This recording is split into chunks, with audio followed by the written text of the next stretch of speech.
Hello, everybody. A very warm welcome to you all for our April Spotlight session. My name is Laura, this is Kirsty, and we are delighted to have you all with us this evening. As always, we love to see where you're watching from, so do say a little hello in the comments and let us know. Absolutely. And Scat Youth is absolutely thrilled to be in partnership with Stonehaven Folk Club and Stonehaven Folk Festival to bring you these spotlight sessions. And we've been running them all year, and tonight is the final one of this year's project, which is very exciting. I can't believe a year has passed so fast, though. We have had Hamish Napier, Innes Watson, Ron Jappy, Rachel Campbell, Cameron Nixon, Malin Lewis, Signe Jacobsdottir, Evie Waddle, Adam Sutherland, Jax Medley, David Foley, and Erin Ray. Such fantastic talent. And tonight we have a further two very special guests joining us. Yeah, but before we bring on our very special guests, we'd now like to invite on our Scat Youth hosts for this evening. We have not one, but two brilliant hosts for you tonight. Please welcome Rosalind and Neve. Hello, girls. Hi. Hi, Rosalind. How are you? I'm good, thanks. And how are you, Neve? I'm good as well, thanks. Good. Well, it's lovely to see you both. We are now going to leave the show to you. Over to you, girls. Hello and welcome, everyone. I'm delighted to be hosting the Spotlight session tonight. We always love to see who's joining us tonight, so please do give us a hello in the comments. Tonight we're going to be joined by two fantastic musicians, the amazing Gary Innes and brilliant Hannah Rarity. We're going to hear from Gary a little bit later on, so stay tuned. But first, let's bring on the incredibly talented singer, 2018 winner of the BBC Young Traditional Musician of the Year competition and Scat Youth Camp 2021 voice tutor, Hannah Rarity. Hello, hi girls. How you doing? Good. How are you? I'm well. I'm all good. Thanks, Neve. Yep, doing okay. So tonight you're going to be talking about bridging the gap between classical and Scottish traditional music. For those of you at home, we also have a Q&A, so make sure you let us know if you have any questions in the comments below. But first of all, let's find out a little bit more about you. Can you tell us a little bit about yourself? Yes, my name's Hannah. I'm a folk singer and I'm based in Glasgow, as well as a lot of other musicians who are down this way. And I work mainly as a singer. I do bits and bobs of recording. I do some writing some songs. I do a bit of teaching and performance as well. So a little bit of everything underneath that bracket. And I've been out in the sun today, enjoying the sunshine on this lovely Sunday. That's great. We're going to show a wee performance now of Bonnie's Ship, The Diamond. Can you tell us a little bit about the song? Yeah, of course. I think this is the video that Ron Jappy and I put together for the Scat youth camp that happened last year. And Bonnie Ship the Diamond is a folk song from the northeast part of Scotland, and it talks about a boat called the Diamond that goes out from Peterhead to go whaling, and the song's about the men who are getting ready to go on board, getting ready to go off and sail on their ship. This is Ron. Hello. And we're going to do a couple of songs for you just now. We're going to start off with a great song from the northeast called Bonnie Ship the Diamond.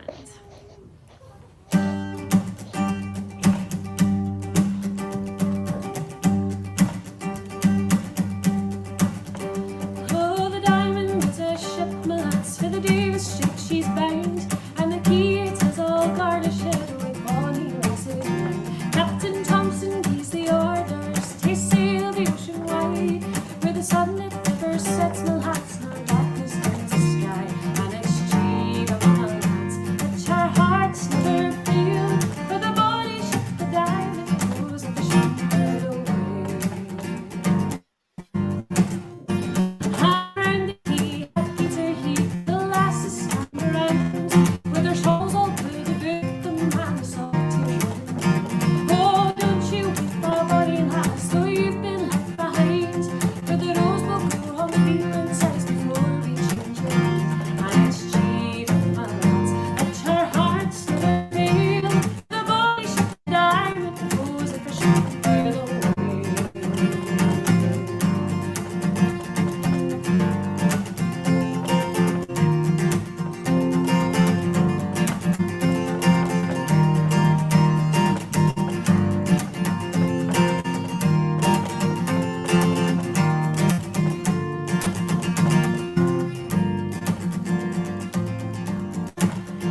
Here's a health to the resolution, likewise the Eliza Swan. Here's a health to the butler controls and the dimension. We wear the trousers of white and the jackets so blue, and we attack take Peter, he fills sweethearts anew. And it's cheap and light, that our hearts never fail, for the body shook the diamond goes and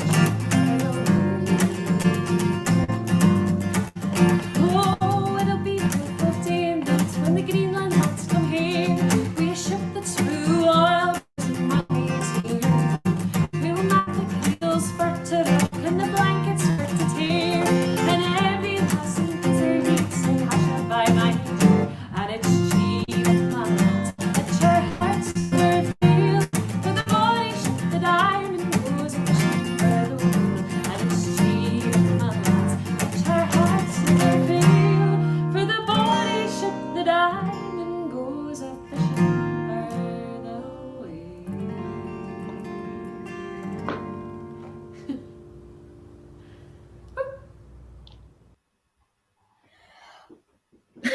That was brilliant. I hope everyone at home enjoyed that too. Now, on to the topic of the night. Let's hear a bit more about your experience of bridging the gap between classical and Scottish traditional music. Yes, so when I was asked to chat a bit about this, I kind of had to hark back to when I started singing. So my background is that when I was young in the house in West Lothian where I grew up, my parents were big fans of music, mainly pop music from kind of the 70s, 80s, 90s as well. So I grew up listening to a lot of that and kind of had an ear for song and really loved singing, like some Disney stuff as well.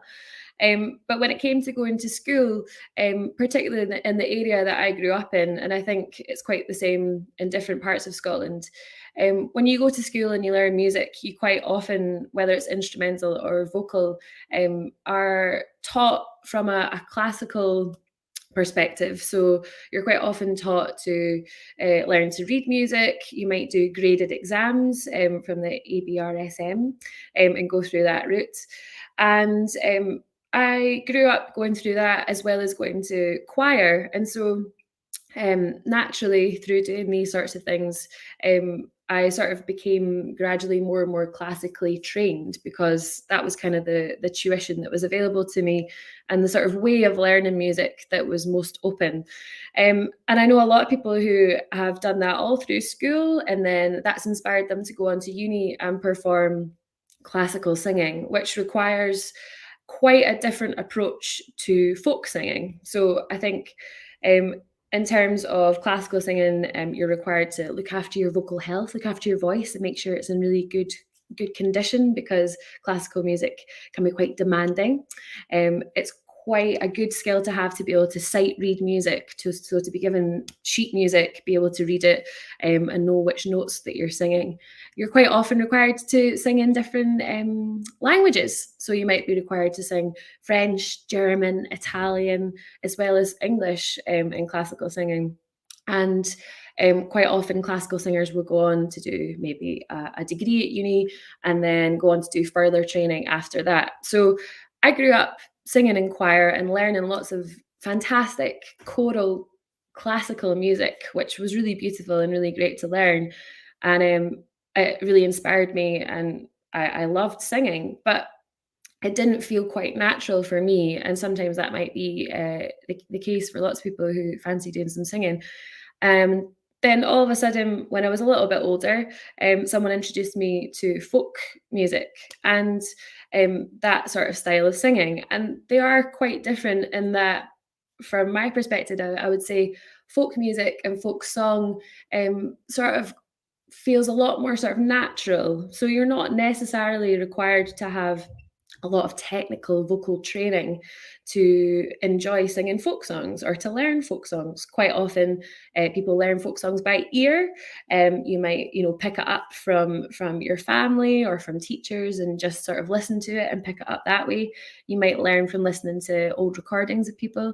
You're not necessarily required to read music, although it is very helpful to learn melodies and things like that.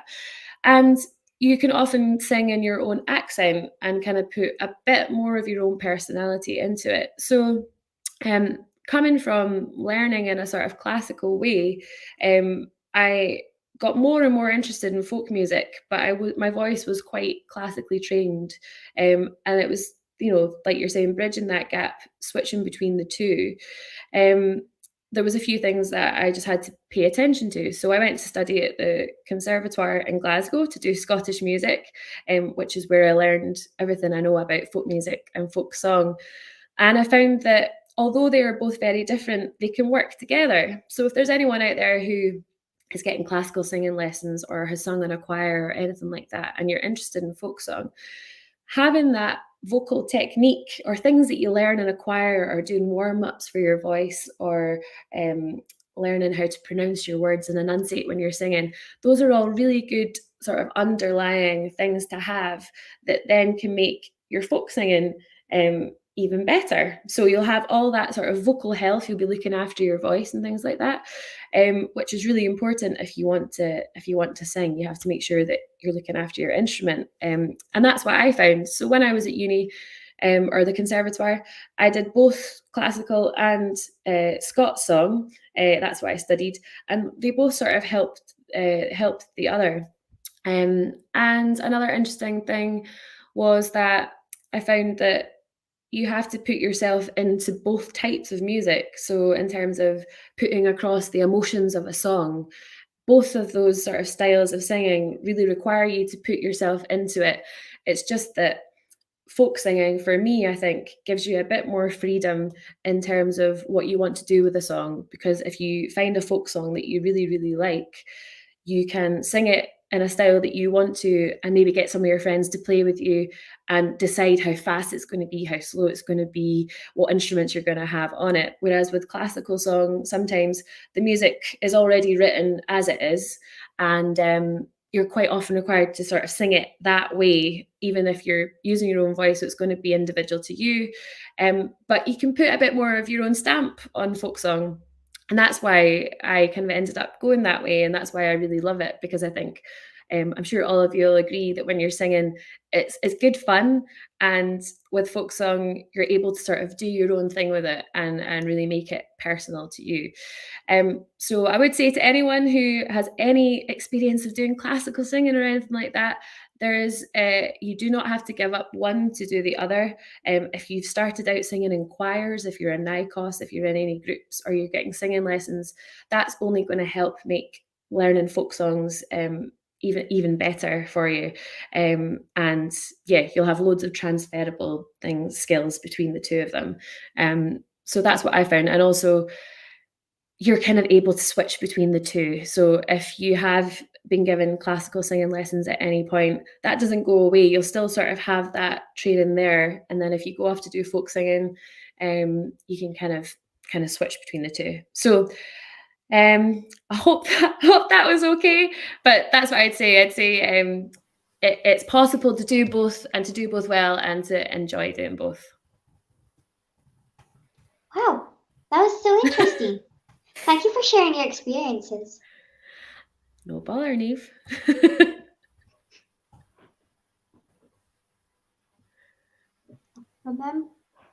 Remember, if you have any questions for Hannah, then type them in the comments and we can ask her a little bit later on.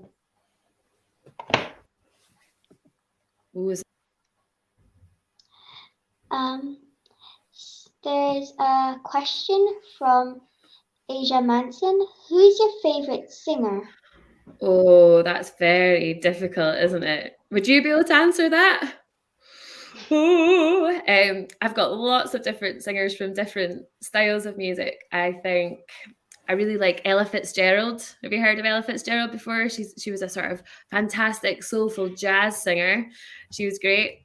And And I won't name any folk singers because they're all very good. They're all brilliant. I don't have a favourite. But I'd say Ella Fitzgerald or Eva Cassidy or Judy Garland. There you are. That was brilliant. I hope everyone at home enjoyed that too. Now, on to the topic of the... Oh, sorry, I got the wrong bit there. Now let's introduce our second guest for the night, a fantastic accordion player hailing all the way from Speen Bridge in the Highlands. And a member of award-winning band Ban Ran. Here is Gary Innes. Hi girls, how are you doing? Good. Good. Thank you so much for having me along this evening. You're both doing such a brilliant job. So, how are you? I'm very well, thank you. Yeah, it's a beautiful night here. I'm from Speen Bridge, but I now live in a little village called Tynalt, which is just outside of Oban in Argyll. So that's where I'm coming to you all from this evening. And it's a beautiful night. It's so nice. So, of course, with the sun being out, it makes everyone smile and happy, don't they?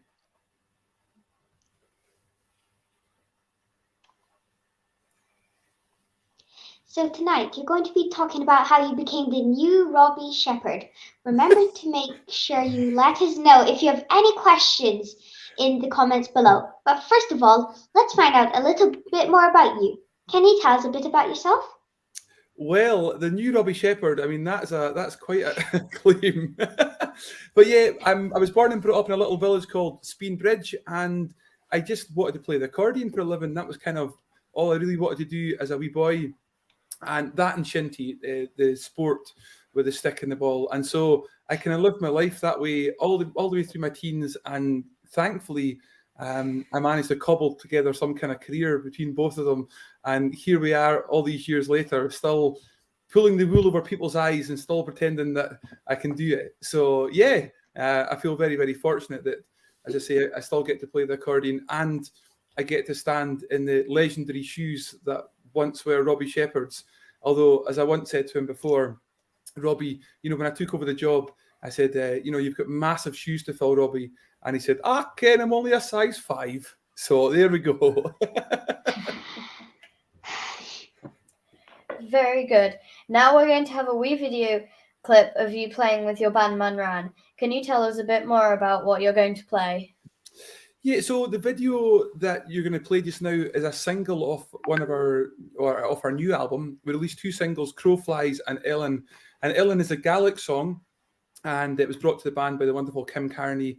And I don't actually, it's a new song. It's not like an old traditional song, and we've put our own kind of melody and twist on it. So I hope you enjoy it.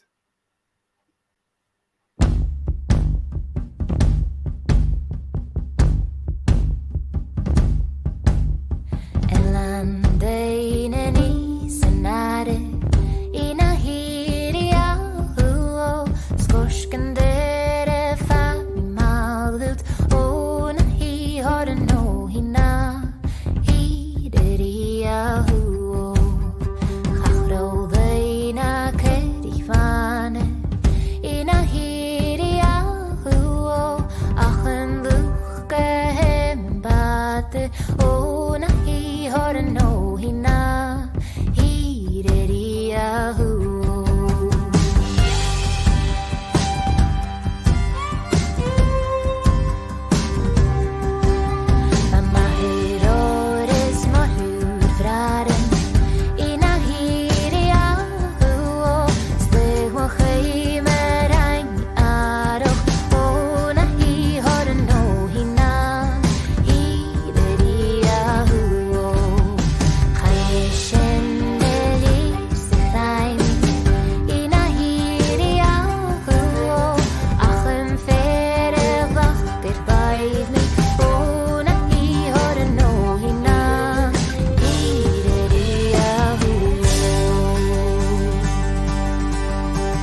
That was just fantastic.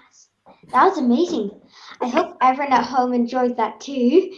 Now it's time to hear how you went from being a musician to a radio presenter. Take it away. Take it away, Neve. You are my favourite, honest to goodness. Yeah, that was a really kind of strange transition, really, because I was never a presenter. I wasn't trying to be a presenter. What happened was, once Robbie Shepherd had told the BBC that he was turning 80 years old and he was going to step down on his 80th or just after his 80th birthday, that left him in a bit of a kind of dilemma of what to do or where the show was going to go, because he'd been the longest running presenter on BBC Radio Scotland. He'd been there for 35 years. And so what they did was they started putting out the feelers for people they thought that might be a good fit to come in. And what they wanted to do initially was put a pool of presenters together and have, maybe you present one a month or so. And so they then started holding pilot episodes. And so they would give me 4 or 5 tracks, and then I would go in and say, right, this next track is going to be blah, blah, blah from so-and-so, and put my own wee twist on it. And that was fine. I never heard anything back for ages. And then I got a wee call one day to say that I'd been offered to be part of the team and could I come in and meet the rest of the team. So I was really excited. I was looking forward to that. And I went into the BBC and I walked into a wee room and it was just me. And they said, welcome to the team. This is it. And that was it. And that was back in 2016. And, here we are, obviously in 2022. It's amazing how quickly time is kind of rolling on. But it's an incredible opportunity, one I never, ever saw happening. But off the back of it, so many other doors have opened, and I've been involved in so much television work and other radio work and documentaries and podcasts, and getting the opportunity to speak to you lovely young ladies this evening as well. So yeah, it's been a brilliant road, and I feel very fortunate. It's still a road that I'm still very much traveling on as well, and hopefully there's a lot more other lovely opportunities, well, coming up. Who knows?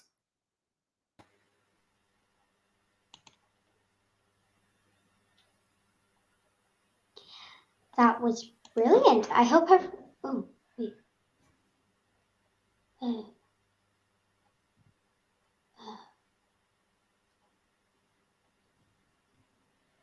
Remember, if you have any questions for Hannah and Gary, then type them up in the comments. Let's bring Hannah back on now to join in the fun. Hey, that was brilliant. So there's a question here for Gary from Asia Mansion. What kind of accordion do you have? I have a couple of different accordions. One is a Manfrini and the other is an Alessandrini. And because I'm very fortunate, I get to fly a lot and travel, then I play what's called a 72 size. So it's a bit of a kind of smaller compact accordion, but with a 96 bass. Now, to most people, that will mean absolutely nothing, but to the accordion players out there, you will know what I'm talking about. So that was for you guys. Now we have a few questions for you. Lovely. Please, fire on. Hannah, what is your most favourite place you've ever sung? Oh, that's a good question and a very difficult one. Oh, goodness me. I think, there's a couple. I'd say the Glasgow Royal Concert Hall. If you've been in there, girls, the top of the shopping street, Buchanan Street. That's a pretty cool stage. And the first time I ever did that when I was a student, that was good fun. That was when it felt real. Felt like a real singer when I did that. And I really love singing in. I don't know any specific churches, but I really love singing in beautiful acoustic spaces, like lovely churches that have great acoustics. It's good fun to go into a building and not have to use any PA, just to feel it in the room. It's really, really good. So yeah, that's my answer. Have you two ever performed together? Hannah has never asked me to perform with her. I sit with the phone and I wait and look, it's still not ringing. Still not rung yet. Well, just, after this, Gary, did we do the 40th? Was the BBC Radio Scotland the birthday bash? Aye. Yes, in the Barrowlands we did, yeah. So I was very fortunate.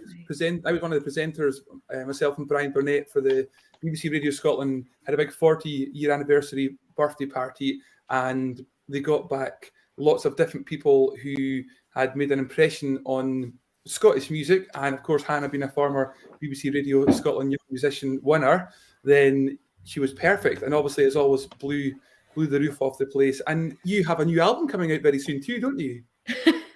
Yes, thanks, Gary. Yeah, coming out the 3rd of June. Still not ringing. Still not. Right, I've got it. 3rd of June. Yeah, that's what I kind of finished putting it together the end of last year. So that's been nice after COVID and everything. It's been really great to get back in the same room as people and make music. So yeah, that's exciting. Yeah. It is very exciting. And what's lovely as well, without blowing too much smoke up Hannah's pipe, is that in Take the Floor and on your request, the programme on the Sunday that we just finished a little moment ago, Hannah is one of the most requested artists that we get in asking for. So we're all very excited about a new album. That's very kind. That's lovely. That phone better ring now, let me tell you. So I've got it. I've got your number down. Goes down. Gary, how long does it take for you to prepare one show? Well, so there's two different aspects to the show. So Take the Floor, for instance, that's always pre-recorded on a Thursday morning. So what happens is the producer sends through the band that's playing in the first hour and then the tracks for the second hour. And then that's completely up to myself whether I try and script something or do a bit of research with it, or I just ad-lib it and just go and chat. And when it's pre-recorded like that, the stress is taken off a little, because if you make a wee mistake, the production team, you just do it again and it all sounds nice on the Saturday. But on the Sunday, that's a little bit more trickier because it's a live show and it's a request show. So you don't actually know. There's usually about 23, 24 tracks played in the 2 hours, and I'll know the first 2 tracks that we'll start with. And after that, things just kind of open up. So there's very little preparation you can really do for that show. So it's a lot more kind of off the cuff and just having to think on your feet and have a wee blether. Hannah, are you looking forward to coming to our Scat Youth camp in person in the summer? Yeah, I can't wait. It's going to be brilliant. I think it was really great to teach on the Scat Youth camp online last summer. That was brilliant, and just to get a chance to meet you all, and that's what we had at the time, and we made the best of it. But I think being in person is going to be really great, and I think especially for singing, I really love hearing voices and everyone singing together in the same room. So it's going to be really great. Really excited. Gary, what age were you when you started playing? I started playing the accordion when I was 8 years old, and my dad, he played the accordion a little bit. He could play maybe about a dozen Gaelic waltzes or so. And growing up, I used to hear him playing at parties in the house and upstairs in the bedroom and things like that. And so when I was about 8, he came and said, "Look, would you like to play the accordion?" And I suppose like lots of little boys looking up to their parents, and me with my dad especially. And it's his birthday today, so happy birthday, Dad! I know you're watching. And yeah, I just wanted to be like my dad, so that's how I got involved, and at a pretty young age. That was fantastic. Now it's unfortunately time for us to say goodbye for the night. A massive thank you to Hannah and Gary for joining us, and thank you to our lovely viewers for joining us too. Hope you have a great rest of your night, and thank you so much for joining us for our Spotlight sessions this year. Bye for now. Thank you so much. Bye. Bye.